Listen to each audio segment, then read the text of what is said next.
Бастауыш сынып әдістемелік бірлестігі 2023-24 оқу жылында бастауыш мектеп оқушыларының функционалдық сауаттылығын қалыптастыру арқылы жеке тұлғаны дамыту тақырыбында жұмыс атқарды. Әдістемелік жұмыс жоспарына сай әдістемелік бірлестік отырыстары, коучинг, семинарлар өткізілді. Бірлестік құрамында 23 зерттеуші 6, сарапшы 5, модератор 5, бейсанат 7, педагог 1 ұстаз бар. Биылғы оқу жылында 15 ұстаз өз біліктілігін жоғарылатты. Мұғалімдер әдістемелік іс-шараларға белсене қатысты. Үздік авторлық жоба қалалық байқауына 3 ұстаз және үздік әдістемелік әзірлеме облыстық байқауына 3 ұстаз қатысты. Педагогикалық идеялар байқауының қалалық кезеңде Лаура Қайнарқызы 2-ші орын, Балым Кенесқызы 3-ші орын иеленді. Мерейлі-саз қалалық байқауында Лаура Қайнарқызы 1-ші орынға ие болды. 21 ғасыр ұстазы атты республикалық семинар тренингке 5 ұстаз қатысты.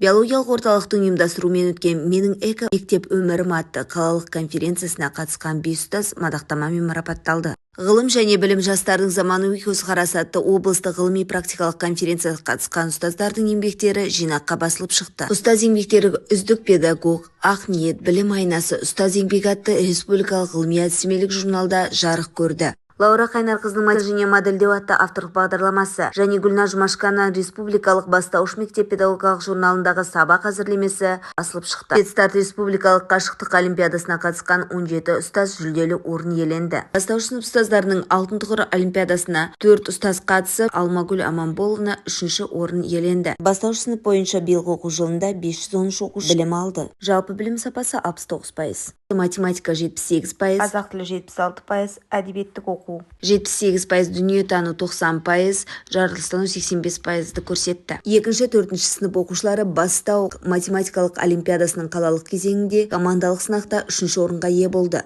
Алтын сақа математикалық олимпиадасына қатысқан 4-ші сынып оқушысы Қуанышұлы Қайсар қалалық кезеңде 2-ші орын, облыстық кезеңде грамотамен марапатталды. Қалалық пән олимпиадасына қатысқан 4-ші Д сынып оқушысы Мұрат Алихан русский язык және литература пәні бойынша 2-ші және 4-ші Г сынып оқушысы Тимур қызы Адияр 3-ші орынға иеленді. Зерде ғылыми жоба сайысының қалалық кезеңінде 4-ші сынып оқушысы Мұрат Алдиярдың жобалық жұмысы жүлделі 3-ші орынға ие болды. Халықаралық пони конкурсы, республикалық интеллектуалдық кенгуру математика барлық үшін ойын конкурсы, облыстық айналайым малахит конкурстары, республикалық мұқағали оқулары, Абай, Мақатаев оқулары, Пушкинское чтение конкурстарына және Дарабоз зияткерлік олимпиадасы мен Ақбота зияткерлік олимпиадасына қатысқан бастауыш сынып оқушылары жүлделі орындарға ие болды. Бірлестік отырысында әдістемелік жылдық есеп тыңдалып, келесі оқу жылына ұсыныс жасалынды.